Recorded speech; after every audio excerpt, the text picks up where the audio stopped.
শিৱসাগৰৰ বগীদল হাইস্কুলৰ ব্যতিক্ৰমী প্ৰয়াস কণ কণ ছাত্ৰ-ছাত্ৰীক বৃত্তিমূলক শিক্ষাৰে শিক্ষিত কৰাৰ প্ৰয়াস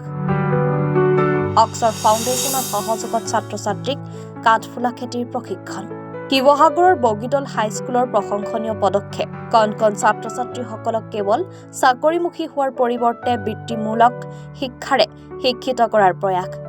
পুথিগত শিক্ষাৰ লগতে বৃত্তিগত শিক্ষাই ছাত্ৰ-ছাত্ৰীসকলৰ বাবে মুকলি কৰিছে প্ৰচুৰ সম্ভাৱনা অক্সফৰ্ড ফাউণ্ডেশ্যন নামৰ বেচৰকাৰী সংস্থাৰ সহযোগত ছাত্ৰ-ছাত্ৰীসকলে কাঠফুলাৰ খেতিৰ প্ৰশিক্ষণ বিদ্যালয়খনৰ বহুকেইজন ছাত্ৰই কাঠফুলাৰ খেতিৰ প্ৰশিক্ষণ লাভ কৰি প্ৰাথমিক পৰ্যায়তে উপকৃত হৈ চৰ্চা লাভ কৰিবলৈ সক্ষম হৈছে বিদ্যালয়খনত অধ্যয়নৰত কৃষ্ণজ্যোতি হাজৰিকা নীৰৱ গগৈ ভাস্কৰ দাস শংকৰজ্যোতি চেতিয়াৰ ঘৰতো কাঠফুলাৰ খেতি কৰি উপকৃত হৈছে ইয়াৰে কৃষ্ণজ্যোতি হাজৰিকাই মাত্ৰ ১,৩০০ টকা মূলধন হিচাপে কাঠফুলাৰ খেতি কৰি ৫,০০০ টকা লাভ কৰিবলৈ সক্ষম হৈ বিশেষ চৰ্চা লাভ কৰিছে নমস্কাৰ মই বগীদল হাইস্কুলৰ ছাত্ৰ মই অষ্টম শ্ৰেণীত পঢ়োঁ আমাৰ অক্সফৰ্ড ফাউণ্ডেশ্যনৰ বাইদেউসকলে আমাক কাঠফুলা খেতি কৰা যি প্ৰশিক্ষণ দিছিলে তাৰ পৰা মই কেইটামান গুটি লৈ ঘৰত কৰিবলৈ চেষ্টা কৰিছিলোঁ তাৰ পৰা মই ৪টামান চিলিণ্ডাৰ বনাইছিলোঁ তাৰ পৰা উৎপাদন হৈছিলে বিকিলোঁ আৰু নিজে ঘৰত খালোঁ তাৰ পৰা মই ৪০০মান টকা উপাৰ্জন কৰিলোঁ কেলে ভাল লাগে কাম কৰি ভাল লাগে ঘৰত সকলো মানুহে খেতি কৰিবলৈ কৈছিলে আৰু তেতিয়া মোৰ বাইদেউহঁতে শিকোৱাৰ পিছতো ভাল লাগিলে বহুত দেখি নিজৰে ভাল লাগিলে সেয়ে মই ঘৰত কৰিলোঁ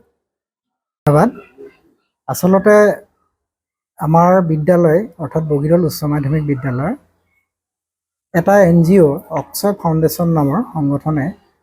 FLN যিটো আমাৰ প্ৰাইমেৰী লেভেলৰ শিক্ষা তেওঁলোকে সেইখিনি আপগ্ৰেডেশ্যনৰ কাৰণে ইম্প্ৰুভমেণ্টৰ কাৰণে আগবাঢ়ি আহিলে আৰু আমি বিদ্যালয়ৰ প্ৰধান হিচাপে মই তেওঁলোকক সেই সুবিধাটো দিলোঁ তেওঁলোকে যোৱা বছৰৰ ডিচেম্বৰৰ ঠিক আৰম্ভণিৰ পৰা আমাৰ বিদ্যালয়ত তেওঁলোকে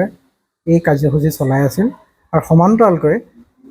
একাডেমিকৰ লগতে ভকেশ্যনেল কোৰ্চ এটাও তেওঁলোকে ইয়াতে আৰম্ভ কৰিম বুলি মোক কৈছিল আৰু সেই অনুপাতে তেওঁলোকে মাছৰুম কাল্টিভেশ্যন কেনেকৈ কৰে আমাৰ উঠি অহা ছাত্ৰ ছাত্ৰীসকলক তেওঁ শিকাবৰ কাৰণে তেওঁলোকে মোৰ পৰা অনুমতি বিচাৰিছিল আৰু মই তেওঁলোকক পাৰ্যমানে সহায় কৰিছিলোঁ সেই অনুপাতে আমাৰ 6, 7, 8ৰ ষ্টুডেণ্টখিনিক বিশেষকৈ লৈ তেওঁলোকে প্ৰশিক্ষণ দিছিল মাছৰুমৰ আৰু এই প্ৰশিক্ষণ গ্ৰহণ কৰি আমাৰ 7ৰ এগৰাকী ছাত্ৰ যি আছে কৃষ্ণজ্যোতি হাজৰিকা তেওঁ ইয়াতে শিকি গৈ ঘৰত তেওঁ নিজাববীয়াকৈ পিতৃ মাতৃৰ সহযোগত মাছৰুম কাল্টিভেশ্যন তেওঁ কৰি যথেষ্ট তেওঁ উৎপাদন কৰিলে আৰু সেইখিনি তেওঁ বিক্ৰী কৰি যথেষ্ট আৰ্থিকভাৱে লাভৱান হ'ল শিৱসাগৰৰ পৰা ৰাতু কুমাৰ দাসৰ ৰিপৰ্ট এনি ভাৰত 24